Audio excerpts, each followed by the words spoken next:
What's good, YouTube? Rabbit Roots 007. Today I want to talk to y'all briefly about the benefits of drying back your soil and not watering so frequently. You get to train your root balls, and when you train your root ball, you end up with more fruit at the end. You know the saying, more roots, more fruits. So the training of the root ball actually starts, for me, in the solo cups. I make sure that root ball gets nice and trained before I go ahead and transplant it to any pot size any bigger. But like I said, it's more so about not watering than watering. So let's get into these 3 pot sizes right here. I got a solo cup, I got a 1 gallon, and I got a 3 gallon. The solo cup is a clone that I called.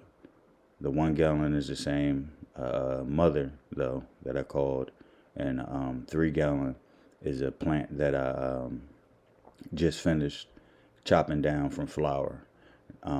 Now, the solo cup, I think it was in between watering, so that should be roughly somewhat dry.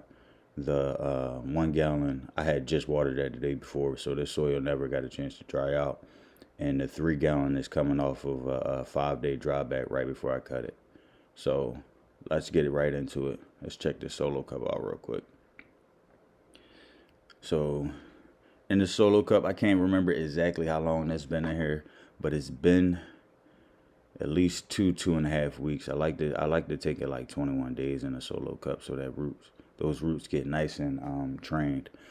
So in the solo cups, I make sure there's holes on the sides and the bottom so the roots can come out and they don't get root bound. When they come out, I bottom them just like you would top the top of a plant. I end up bottoming them, and that induces the same branching that it induces at the top of the plant.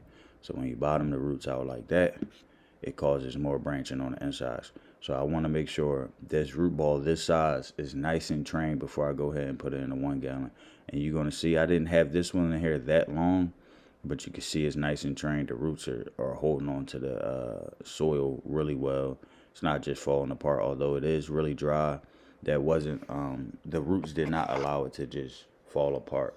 And you can see the roots went from the top of the cup to the bottom of the cup. And that's what you want. Here's my plug. I did these by rapid plugs, rapid rooter plugs. I don't know what they call it, but I did these over plugs, right? I did these clones via plugs, and I didn't do these via deep water culture like I did my last ones. Like this mother in my hand right now, I think I did her over deep water culture. So let's go ahead and take a look at this mother plant that I called, a plant that I did not even want, but I train them all the same way as far as the roots. Now, this soil is wet. Now you'll see, even with the wet soil, the soil still doesn't just want to fall apart. The roots are still holding on to it. This ball is hard to get apart. That ball is pretty hard to get apart. Now that mother had been in there more than a month.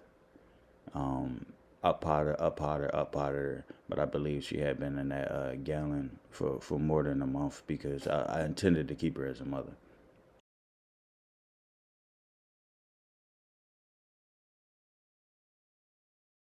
Alright, so this part right here, I guess some would call it a rhizophyre. Very, very, very rooted up. Very tight, hard to get off. You can see the thickness of the stems. Also put diatomaceous earth in my soil, and that helps with building strong uppers. Everything above the ground gets strong. All the stems, all the branches, they get strong when you add silica to the soil. You don't have to use diatomaceous earth, but it's the silica that is causing the stems to get nice and strong. Alright, now let's take a look at this 3 gallon right here. This is after I flowered her and chopped her down. Like I said, it was a 5-day dry back, so this soil is going to be really dry. But just like all the same, this one, well, actually not like all the same. This one is going to be the worst one to get apart.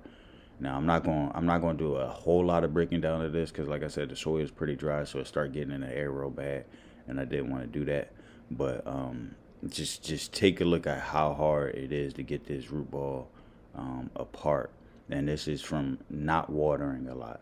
When you don't water a lot, you get good roots like this.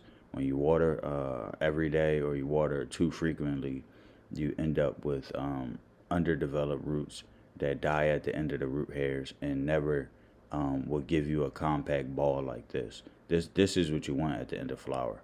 You see how hard it is to get that apart. This is what you want to struggle to get that root ball because you want the roots to be in there so much, right? And I showed you three different pots, right? So it's not necessarily just a fabric pot, right? I had a system for 1 gallons, and I got a system for solos, but it could be achieved in almost any pot.